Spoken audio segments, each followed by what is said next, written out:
Hey, I, Zak Wolf, want to talk about something here not related to cartoons, but a recent Apple announcement.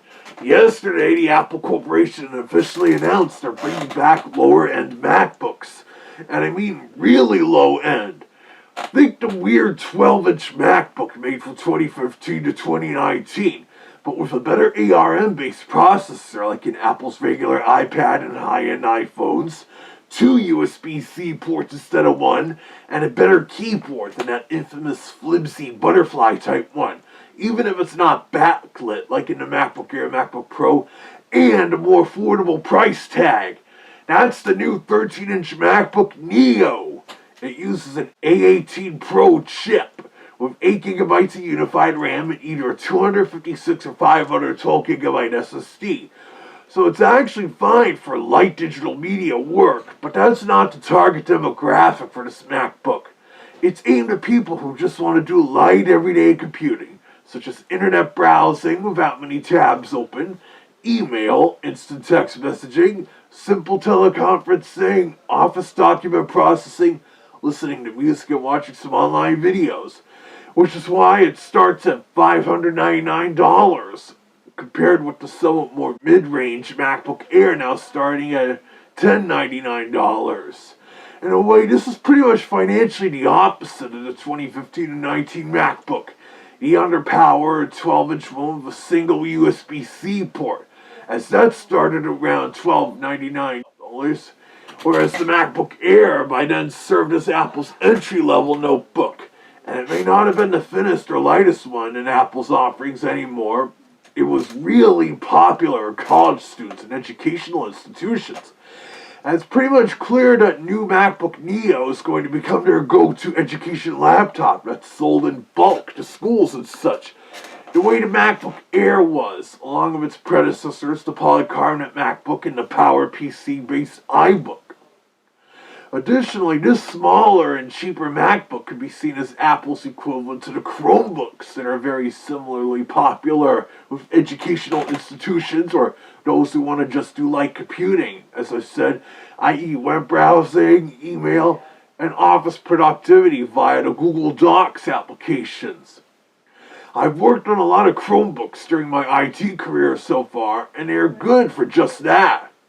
This new MacBook Neo also reminds me of a Subnotebook, i.e. a much smaller, more portable type of laptop computer designed for fairly basic and light computing tasks. They were especially popular in the late 2000s and early 2010s with a variety of them known as netbooks, because they were designed to access the internet via Wi-Fi, and commonly ran Windows XP Home, later Windows 7 Starter, and sometimes even some form of Linux. But then Chromebooks and iPads and such pretty much killed off those netbooks. But Apple looks to be bringing them back with this affordable MacBook Neo. For a while in the early to mid-2010s, there was also an 11-inch MacBook Air designed to fill that gap, kind of, for customers who wanted a small and inexpensive Apple laptop. Yeah, the MacBook Air becoming mid-range now, I can kind of see why, since Air is now used by Apple for somewhat beefy products that remain thin and lightweight, like the iPhone Air, as well as the iPad Air. Not like the original MacBook Airs of 2008 and 2009 that were meant to be a premium ultra-portable laptop, a la the 12-inch MacBook of 2015 to 2019. Lightweight and underpowered for light computing use for frequent traveling. Back then, the polycarbonate MacBook, like this one here, it was Apple's popular entry-level Mac laptop from 2006 to 2011. They weren't as powerful as MacBook Pros, but considerably beefier than the early MacBook Airs, and their entry-level price tag, coupled with features considered standard on laptops back then, like a built-in DVD drive and built-in Ethernet port, made them very popular with consumers and college students and budding young content creators, along with easy user upgradability compared to the MacBook Air with its RAM soldered to the logic board. I regularly used a MacBook like this one for 6 years, a mid-2009 model with the NVIDIA GeForce 9400M GPU. And I even made some great YouTube proofs on it using Final Cut Pro and even the versions of Adobe Premiere Pro this could run efficiently. After it was discontinued in 2011, the aluminum MacBook Air's price tag was drastically decreased and its performance was improved, making it a good entry-level Mac notebook with better appeal to consumers and for education use. No fooling! At one of my past tech jobs, we got lots of those second-generation MacBook Airs for me to wipe, test, and reset. Most notably when a school district in this area upgraded to then new M1 chip MacBook Airs and sent us their older Intel MacBook Airs for us to recycle or resell. That Intel to Apple Silicon transition was great for our company for that reason. Speaking of which, people are saying the performance of this new A18 Pro chip-equipped MacBook Neo is equivalent to an M1 chip MacBook Air from 5 years ago.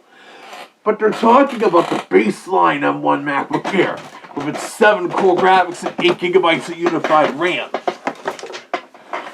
Compared to my M1 MacBook Air I ordered almost 5 years ago with its 8-core graphics and 16GB of RAM. As such, this still renders audio and video projects pretty fast compared to an Intel Mac. Additionally, with the discontinuation of the polycarbonate white MacBook in 2011, the baseline 13-inch unibody MacBook Pro also became very popular, including with college students. As at $11,900, you got a good affordable aluminum Mac laptop with upgradable memory and hard drive, a built-in DVD super drive, and built-in Ethernet and FireWire ports and an SD card slot. Because of its popularity, this remained on the market well until 2016.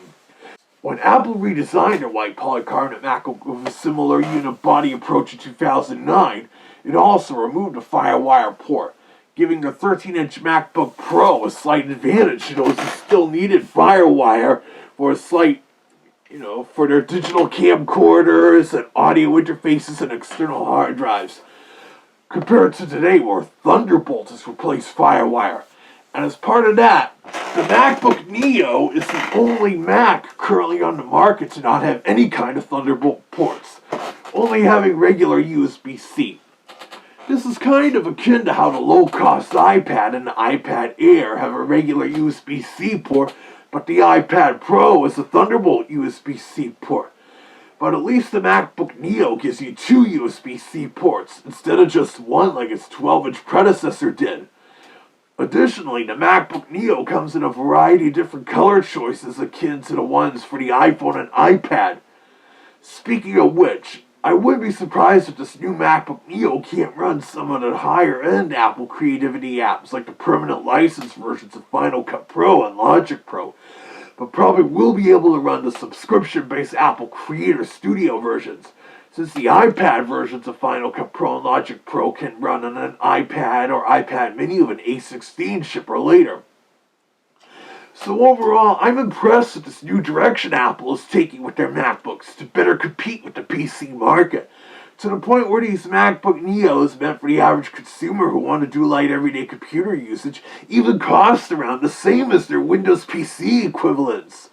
As such, they're the only Macs left on the market with 8GB of unified RAM. Even the MacBook Air and Mac Mini now both start at 16GB. Of course, this doesn't surprise me much. Base RAM and SSD configuration keep increasing, which is why the new M5 chip MacBook Air starts with a 512GB SSD. But that pretty much wraps up my thoughts on this new development from Apple. So keep watching this YouTube channel to see whatever I or my other two friends here will do next.